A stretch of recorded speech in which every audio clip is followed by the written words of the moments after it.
Ayon sa Pag-asa, patuloy pa rin na nakakaapekto ngayon sa ating bansa ang southwest monsoon o habagat. Apektado nito ngayon ang Southern Luzon, Visayas at Mindanao.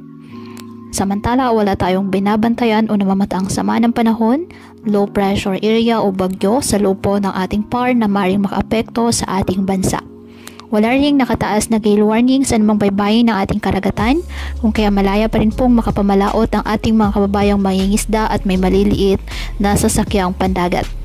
Ngayong araw, ang Visayas, Mimaropa, Zamboanga Peninsula, Northern Mindanao, Caraga at Bay RMM, asahan na maulap na kalangitan na may kalat-kalat na pag-ulan at thunderstorms dahil po sa southwest monsoon. At ang Metro Manila at nalalabing bahagi ng ating bansa, bahagyang maulap hanggang sa maulap na kalangitan with isolated rain showers or thunderstorms dahil pa rin po yan sa habagat at localized thunderstorms.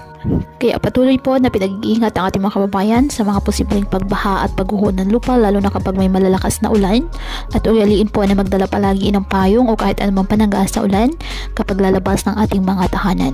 At yan po muna ang update sa lagay ng panahon ngayong araw. Muli patuloy po tayo na mag-ingat at palaging tandaan, God loves you.